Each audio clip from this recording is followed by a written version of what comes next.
Deus de promessas. Amém. Glória seja dada a Deus. Sei que os teus olhos, sempre atentos, permanecem em mim, e os teus ouvidos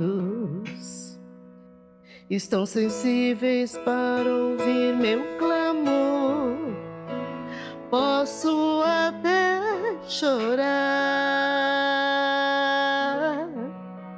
mas a alegria vem de manhã. És Deus de perto e não de longe, nunca mudastes, tu és fiel.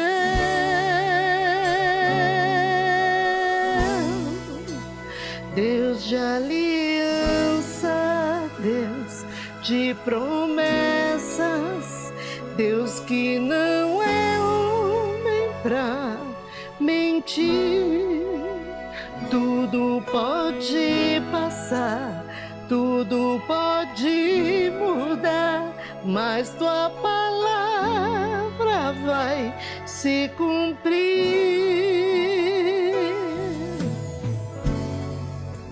Sei que os teus olhos, sempre atentos, permanecem em mim, e os teus ouvidos estão sensíveis para ouvir meu clamor. Posso até chorar, mas a alegria vem de manhã. És Deus de perto e não de longe, nunca mudastes, tu és fiel.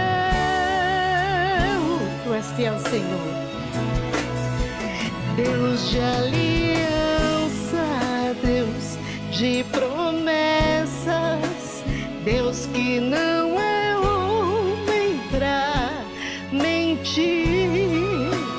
Tudo pode passar, tudo pode mudar, mas tua palavra vai se cumprir. Deus de aliança, Deus de promessas, Deus que não é homem pra mentir. Tudo pode passar, tudo pode mudar, mas tua palavra vai se cumprir. Posso enfrentar o que for, eu sei quem luta por mim. Seus planos não podem ser frustrados. Minha esperança está nas mãos do grande eu sou. Meus olhos vão ver o impossível acontecer. Deus de aliança, Deus de promessas, Deus que não é homem pra mentir. Tudo pode passar, tudo pode mudar, mas tua palavra vai se cumprir. Deus de alianças, Deus de promessas, Deus que não é homem pra mentir. Tudo pode passar, tudo pode mudar, mas tua palavra vai se cumprir.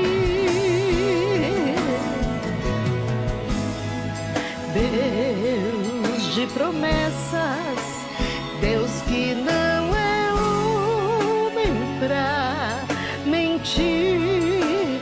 Tudo pode passar, tudo pode mudar, mas tua palavra vai se cumprir. Tudo aquilo que o Senhor prometeu na tua vida, Ele vai cumprir em Cristo Jesus. Amém. Glória seja dada a Deus.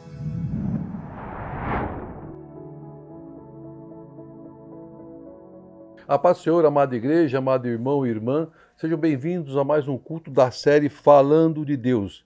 E hoje nós ministraremos, na continuidade da série Liberdade, o episódio 6. Se você perdeu algum dos cultos ou episódios passados, é só você ir lá no canal do Ministério Folha em Branco no YouTube, clicar e assistir. Eu tenho certeza que será alimentado e abençoado pelo Senhor. Eu quero fazer uma introdução antes de entrarmos na palavra. Nós tivemos no começo do mês de janeiro, na casa de uma família abençoada, que nós temos um carinho muito grande, que é da irmã Mara e do irmão Maurício. E já não é a primeira vez, já tivemos lá outras vezes, né, para participar de um culto, né, de louvor e gratidão a Deus por tudo que Ele tem proporcionado, realizado na vida daquela família. E derramado, né, as suas bênçãos sobre a vida deles, que continue a derramar as suas bênçãos e continue a guiar essa família pelos caminhos do Senhor. E nós sempre aprendemos muito quando nós fazemos cultos nos lares, quando nós visitamos aos lares. Para mim é um dos momentos mais especiais da minha vida, porque o meu ministério, o meu chamado começou nessas visitas aos lares. E foi lá que Deus me lapidou, foi lá que Deus me preparou, me conseguiu abrir minha mente, né, meu conhecimento para aquilo que Deus tinha preparado para a minha vida. E o mais interessante, quando você abre a porta da sua casa para um evento de gratidão ao Senhor, é que o convidado mais que especial sempre vai estar presente, que é Cristo. Ele vai estar lá, né, através da vida dos irmãos, da vida dos profetas, né, e lá Deus vai operar e falar grandemente. Muitos não entendem a importância que é abrir as portas da nossa casa para os profetas do Senhor, para realizarmos cultos de gratidão ao Senhor. E diz a palavra de Deus em 2 Samuel que a Arca da Aliança do Senhor ficou por 3 meses na casa de Obed-edom. E o Senhor abençoou grandemente a vida daquela família, aquela casa. E a notícia então se espalhou de tal forma que as bênçãos que eram derramadas naquela casa eram muito grandes. Por quê? Porque lá estava a presença de Deus e a Arca da Aliança representava a presença do Senhor. Hoje, meu irmão, minha irmã, nós não temos mais a necessidade de ter uma arca física para testemunhar a aliança de Deus. E essa arca física foi substituída pelo sacrifício de Cristo, o Cordeiro, na cruz do Calvário. Cultuar a Deus em seu lar é permitir que as bênçãos do Senhor adentrem a sua casa. É como se você estivesse trazendo para dentro do seu lar a arca da aliança, das promessas de Deus sobre a sua tenda. Reflita sobre isso. Eu tenho certeza que Deus tocará no teu coração para que você cultue a Deus grandemente no seu lar, em nome de Jesus. E dando então continuidade à série, né, de liberdade, nós estamos no 6º episódio. Eu quero convidar a igreja, se assim for possível, a abrir sua Bíblia em 1 Samuel 7, do versículo 1 ao versículo 12. Diz assim a palavra de Deus: Então os homens de Kiriat-Jearim vieram para levar a arca do Senhor. Eles a levaram para a casa de Abinadab, na colina, e consagraram seu filho Eleazar para guardar a arca do Senhor. A arca permaneceu em Kiriat-Jearim por muito tempo, foram 20 anos, e todo o povo de Israel buscava o Senhor com súplicas. E Samuel disse a toda a nação de Israel: Se vocês querem voltar-se para o Senhor de todo o coração, livre-se então dos deuses estrangeiros, dos postes sagrados, consagrem-se ao Senhor, prestem culto somente a Ele, e Ele os libertará das mãos dos filisteus. Assim os israelitas se livraram dos balaíns e dos postes sagrados, e começaram a prestar culto somente ao Senhor. E Samuel prosseguiu: Reúnam todo Israel em Mispa, e eu intercederei ao Senhor a favor de vocês. Quando eles se reuniram em Mispa, tiraram água e derramaram perante o Senhor. Naquele dia jejuaram e disseram ali: temos pecado contra o Senhor. E foi em Mispa que Samuel liderou os israelitas como juiz. Quando os filisteus souberam que os israelitas estavam reunidos em Mispa, os governantes dos filisteus saíram para atacá-los. Quando os israelitas souberam disso, ficaram com medo dos filisteus e disseram a Samuel: não pare de clamar por nós ao Senhor nosso Deus, para que nos salve das mãos dos filisteus. Então Samuel pegou um cordeiro, ainda não desmamado, e o ofereceu inteiro como holocausto ao Senhor. Ele clamou ao Senhor em favor de Israel, e o Senhor lhe respondeu. Enquanto Samuel oferecia o holocausto, os filisteus se aproximaram para combater Israel. Naquele dia, porém, o Senhor trovejou com um fortíssimo estrondo contra os filisteus e os colocou em pânico. Então foram derrotados por Israel. Os soldados de Israel saíram de Mispa e perseguiram os filisteus até um lugar chamado Betecar, matando-os a caminho. Então Samuel pegou uma pedra e ergueu entre Mispa e Sem, e lhe deu o nome de Ebenezer, dizendo: até aqui o Senhor nos ajudou. Amém? Até aqui o Senhor tem nos ajudado e vai continuar nos ajudando. Vamos entender o significado, primeiro, da palavra Ebenezer. Ebenezer, do hebraico, significa pedra de ajuda, e é o nome também de uma aldeia que ficava em Efraim. Então, Ebenezer foi o nome dado a uma pedra memorial erigida por Samuel para marcar o local onde Deus havia ajudado a Israel, onde Deus deu a vitória ao povo do Senhor no momento em que eles estavam se redimindo, estavam se consertando com Deus e abandonado as suas práticas pecaminosas. Mas até então, o povo estava sozinho, sem proteção de Deus, devido à desobediência e pecado. Isso acontece conosco. Quando nós nos afastamos do Senhor, quando nós pecamos, quando nós desobedecemos a voz do Senhor, não há como Deus agir em nossas vidas. E era o que estava acontecendo com o povo de Deus no relato bíblico. Então, novamente, porque nós já lemos várias vezes passagens em que o povo desobedece, em que o povo peca, em que o povo se afasta de Deus. E por isso eles acabam caindo em ruína. E quando eles estão na ruína, no medo, o que eles fazem? Buscam socorro no Senhor. Nada diferente do que acontece hoje.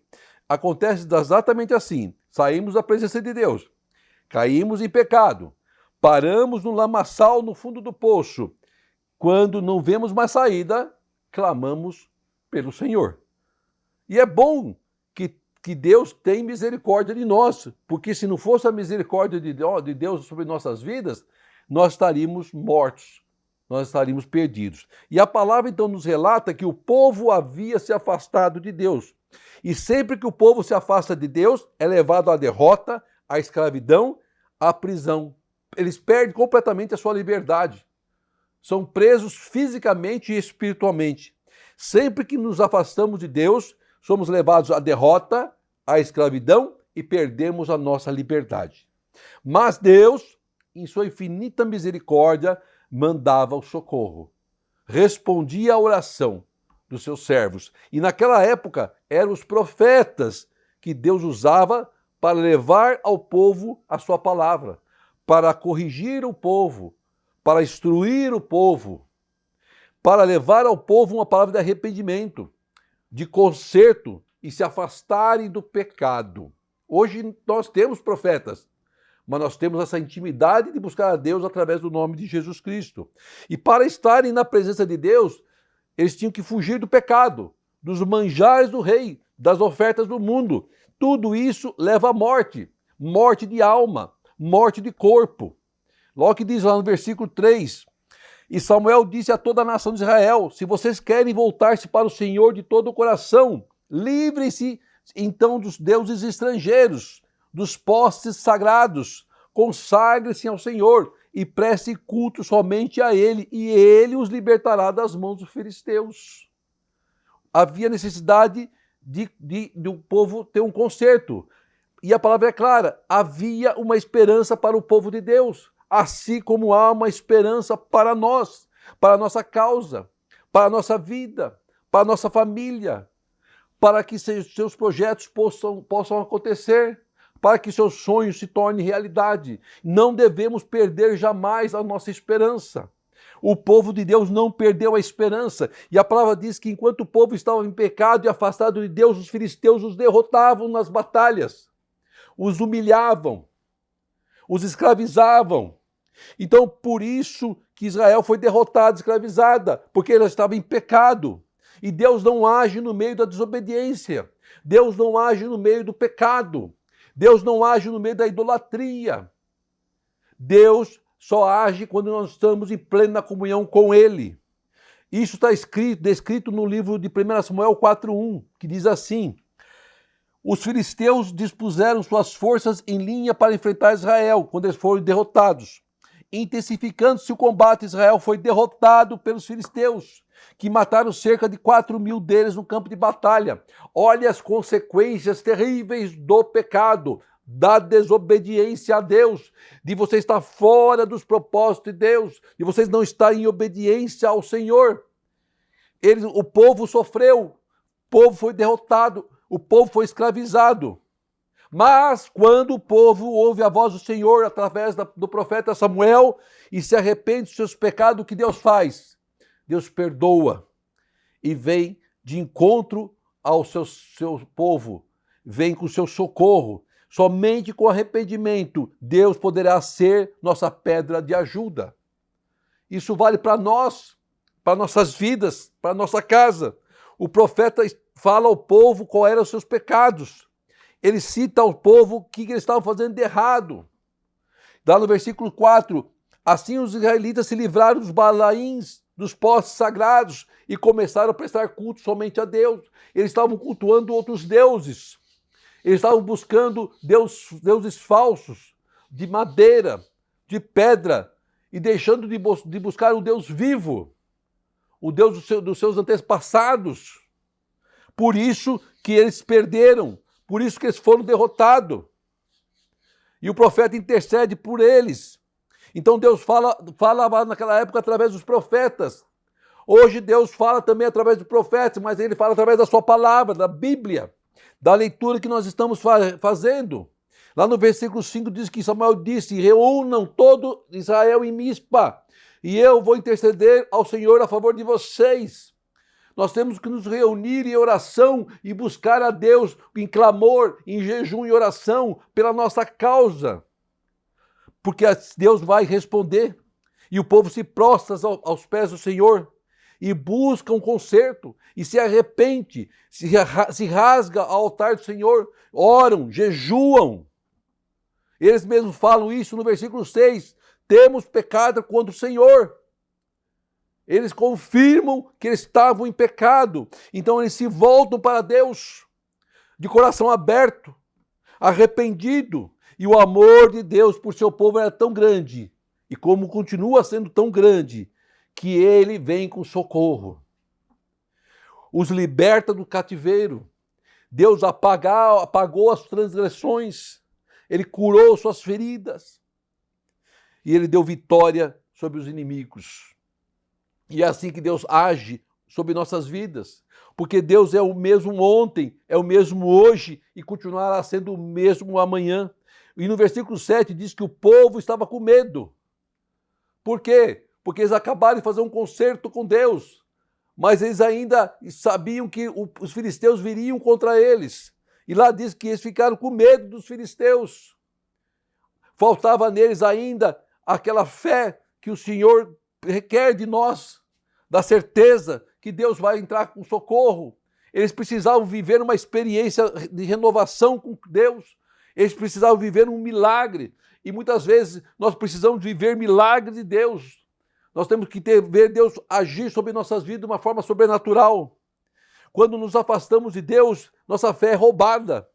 Nós sentimos fracos, duvidamos das vitórias, duvidamos do poder de Deus.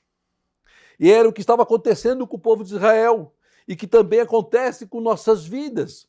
Eles haviam se esquecido dos grandes feitos do Senhor. O pecado nos faz esquecer dos grandes feitos do Senhor. Então, Deus operou um milagre naquele lugar. Agiu através de um milagre naquele lugar. Porque o Senhor havia recebido aquele clamor, aquela oração. E Ele apagou o pecado daquele povo. Porque o pecado apagou a memória dos grandes feitos do Senhor. E o Senhor precisava mostrar para eles novamente que Ele era Deus sobre aquela nação, sobre aquelas vidas. Por isso nós não devemos ter medo, porque o Senhor nosso Deus nos livrará da nossa peleja com o seu braço forte. Não é necessário a nossa ação, basta ficarmos na posição, basta ficarmos na posição de servos e servas do Senhor, obedecendo à voz do Altíssimo. Aí eles dizem então para que Samuel interceda por eles, porque na época o profeta era que interceda a favor do povo. O povo estava todo em Mispa, aguardando uma resposta de Deus, e o profeta começou a interceder pelo povo, e o Espírito Santo intercede por nós como gemidos inexprimíveis. E o Senhor então responde, e como respondeu aquele povo, responderá também às nossas orações, no nome de Jesus Cristo, meu irmão e minha irmã. Hoje nós não precisamos de holocausto, hoje nós não precisamos de cordeiro, porque o cordeiro já foi sacrificado na cruz do Calvário, ao nosso favor. O cordeiro de Deus que tira todo o pecado do mundo, o Pai que entregou o próprio Filho por mim e por você. Então basta buscarmos o nome poderoso do Senhor Jesus Cristo em oração e súplica, e você será ouvido em nome de Jesus, meu irmão, minha irmã. Então o profeta se apresenta à precisão do povo, ele ergue um holocausto ao Senhor, e o milagre acontece naquele lugar, e o sobrenatural acontece naquele lugar, porque diz lá no versículo 10 que houve um grande estrondo, Deus trovejou de forma fortíssima naquele lugar, que colocou os filisteus em pânico, em fuga. Quando Deus age, o céu se abre, há um trovejamento sobre nossas vidas, mas não para nos destruir, mas para colocar o inferno por terra, para colocar os nossos inimigos por terra. Temos que entender e aguardar do Senhor uma resposta. O gigante que se levanta sobre a tua vida cairá por terra. Deus reverte a sentença a seu favor. Os médicos ficam sem entender o porquê da sua cura. Então toma posse da sua vitória em nome de Jesus, porque esta palavra é uma palavra profética. Aí no versículo 12 diz que Samuel pegou uma pedra, ergueu em Mispa, e entre Mispa e Sem, e deu-lhe o nome de Ebenezer, dizendo que até aqui o Senhor nos ajudou. Depois de um arrependimento sincero do povo, o poder de Deus entrou naquele lugar, e o povo pôde ver que Deus era a pedra de ajuda, que lhe deu a vitória sobre os filisteus. O Senhor teu Deus é a tua pedra de ajuda, meu irmão, minha irmã. Samuel declarou naquele lugar, no altar do Senhor, declara na tua casa um altar do Senhor, até aqui o Senhor nos ajudou, porque Ele vai nos ajudar, porque o Senhor é a pedra de ajuda de Israel e é a pedra de ajuda nas nossas vidas. Deus é a nossa pedra de ajuda e Deus vai entregar em nossas vidas a vitória. Creia, meu irmão, minha irmã. Porque Ebenezer foi dito como marca de um local onde Deus deu vitória àquele povo, onde Deus ajudou aquele povo. E Ebenezer será a marca na sua casa de vitória de Deus, de que Deus tem ajudado a sua vida e Ele é a nossa pedra de ajuda. Deus deseja nos ajudar sempre, para que todos os dias possamos dizer, até aqui o Senhor nos ajudou. Deus quer usar de formas milagrosas em nossas vidas. A liberdade virá através da ajuda do Senhor em nossas lutas, em nossas causas. Temos que confiar na palavra do Senhor. Temos que crer que na palavra profética de Deus, o impossível vai acontecer. Você vai ouvir um grande trovão sobre a sua cabeça, porque será um sinal de Deus para a tua vida. Então não perca essa oportunidade que Deus coloca através dos ensinamentos da sua palavra revelada. Essa aqui é a maior profecia que possa existir sobre a vida de um cristão, é a palavra revelada. E seja um vencedor e livre em Cristo Jesus. A resposta à sua causa vem do Senhor. A palavra já é uma palavra revelada de vitória. Então, guarde para ti essa palavra. Até aqui o Senhor nos ajudou. O Senhor é a tua pedra de ajuda. Isso que a palavra nos diz. É isso que a palavra nos ensina em nome de Jesus. E viva intensamente o amor de Cristo sobre a tua casa e sobre a tua vida. Amém. Oremos ao Senhor. Querido Deus, amado Pai, te agradeço por essa palavra abençoada, Senhor, em que tu nos ensinaste, Pai amado, que através do arrependimento o Senhor age em nossas vidas. O Senhor vem como pedra de ajuda em nossas vidas, para que possamos gritar em alto bom tom: até aqui nos ajudou o Senhor e continuará nos ajudando sempre. É o Senhor que está à frente das nossas causas, é o Senhor que está à frente das nossas lutas, das nossas enfermidades, para nos dar vitória, Senhor. Então, Pai querido, abençoa cada um que está ouvindo esta palavra, que está se alimentando dessa palavra, e que saia enriquecido, Pai, e que saia com a certeza, Pai querido Deus, que o Senhor será a nossa pedra de ajuda sempre, Pai querido. De louvo, te agradeço por cada um que está participando do culto, hoje, ou amanhã, ou quando eles ouvirem, e que eles sejam alcançados na intimidade com o Pai, em nome de Jesus. Que o grande amor de Deus, a graça de nosso Senhor e a doce consolação do Espírito Santo estejam com todos, hoje e sempre. Amém e amém. Glória seja dada a ti, Senhor. Deus que não é homem pra mentir, tudo pode passar, tudo pode mudar, mas tua palavra vai se